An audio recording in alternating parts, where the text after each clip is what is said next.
President হিসেবে দায়িত্ব গ্রহণের পরই একের পর এক নির্বাহী আদেশ দিয়ে চলেছেন ডোনাল্ড ট্রাম্প। এরই ধারাবাহিকতায় সম্প্রতি তিনি সন্তান জন্মদানে আইভিএফ পদ্ধতিকে আরও সাশ্রয়ী করার নির্দেশ দিয়েছেন। তার এই নির্দেশকে স্বাগত জানিয়েছে বিশেষজ্ঞ চিকিৎসক ও ক্লিনিকগুলো, কারণ বিশ্বের অনেক দেশের মতোই আমেরিকাতেও জন্মহার নানা কারণে কমে এসেছে। এমন পরিস্থিতিতে প্রেসিডেন্ট ট্রাম্পের নির্দেশের ফলে কম খরচে আইভিএফ পদ্ধতিতে সন্তান জন্মদানে দেশের নারীরা আগ্রহী হবেন বলে আশাবাদী চিকিৎসকরা।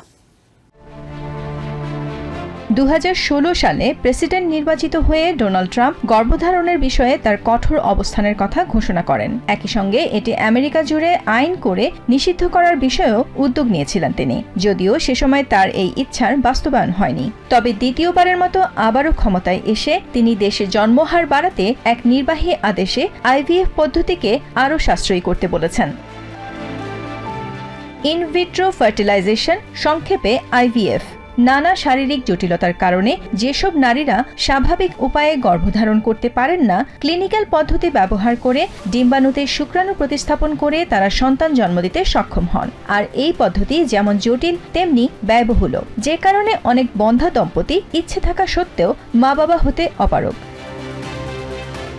প্রসূতি স্ত্রীরোগ বিশেষজ্ঞ ডাক্তার ক্যারেন ফ্রু এবছরের শুরুতে জর্জিয়ার স্যান্ডি স্প্রিংসে মুনা ফার্টিলিটি নামে নিজের অর্থায়নে একটি আইভিএফ ক্লিনিক খুলেছেন। অত্যাধুনিক সুবিধা সহ তার ক্লিনিকের পরিষেবাগুলি এখন বিশেষভাবে সময়োপযোগী হয়ে উঠেছে প্রেসিডেন্টের নির্বাহী আদেশের কারণে।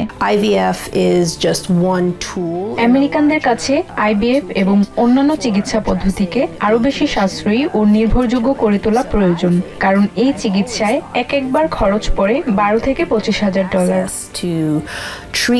এ নিয়ে ডাক্তার ফ্রু বেশ উৎসাহী, কারণ অনেক মানুষের আর্থিক চাপ ছাড়াই পরিবার গঠনের দরজা খুলে দিতে পারে এই নতুন নির্দেশ। আমার প্রত্যাশা এটি শুধু নির্বাহী আদেশ নয়, প্রকৃত আইনে পরিণত হবে। এই আইন বাস্তবায়িত হলে অনেক বেশি মানুষের জন্য আইভিএফ পদ্ধতি ব্যবহারের সুযোগ সৃষ্টির পাশাপাশি সামাজিক বন্ধন আরও দৃঢ় হবে। ডোমেস্টিক পলিসির আওতায় প্রেসিডেন্টের এই নির্বাহী আদেশে আইভিএফ এর খরচ কমানো সহ অন্যান্য সুপারিশের তালিকা সরবরাহের জন্য 90 দিনের সময়সীমা বেঁধে দেওয়া হয়েছে। Nahid Sihan, TVN 24 news desk. New York থেকে সম্প্রচারিত TVN 24 টেলিভিশন বিশ্বজুড়ে বাঙালির কণ্ঠস্বর।